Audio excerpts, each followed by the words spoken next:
Tonight on What the Heck Do I Know's PM Update, we're talking about execution. I mentioned in the last show that I think planning is the most important part of any project. It's like a foundation when you're building a house. Everything you do on your project is built on that foundation. It can be time-consuming with no visible sign of progress, but it's also an indication of likely success or failure. Your actual success or failure is the result of the work that you do, the execution of the plan. Execution is where the hard work happens.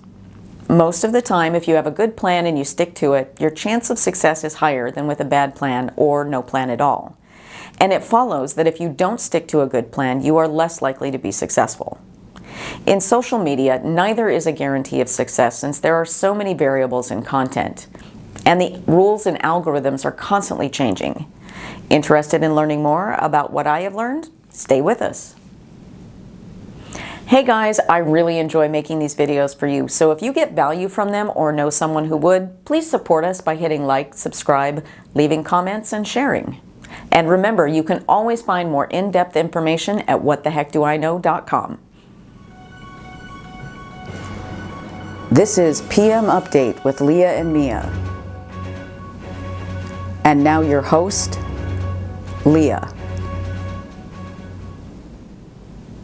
Welcome back to PM Update. I'm Leah.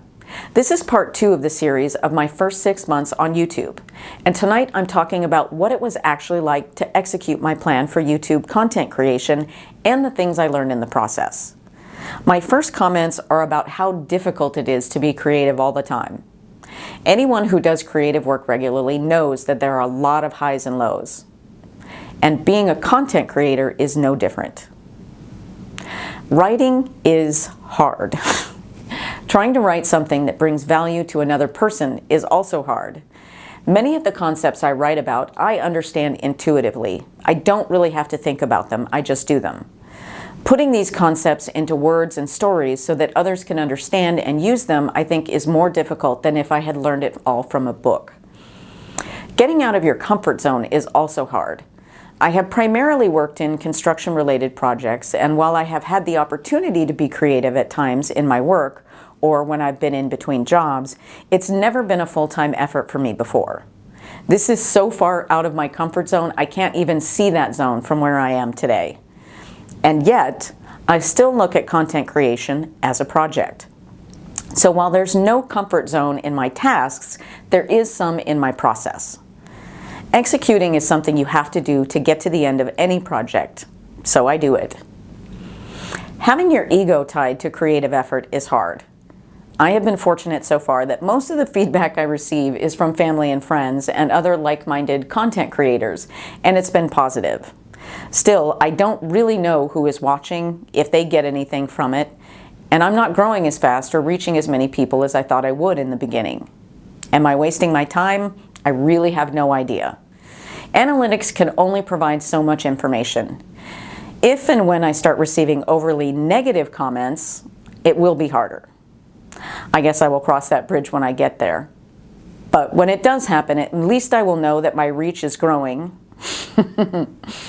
Second, owning a business is hard. Despite not wanting to sell anything on YouTube, I still consider this my business. I even got a license. When it is your business, you can't call in sick. You have to hit deadlines. You make promises to yourself and your viewers or customers and just suck it up and do it. You think about it all the time. You talk about it all the time. And you have to be okay with your work not being as good as it could have been because you don't have the time to make it perfect. Because there are so many other things that you need to do. Doubting yourself. This one is big. I haven't spent a lot of my life questioning my decisions or choices, but I do now. Like all the time. And about everything. It's really hard to keep going when you do that, but I do anyway. I think because I don't doubt who I was when I made the decision to do this.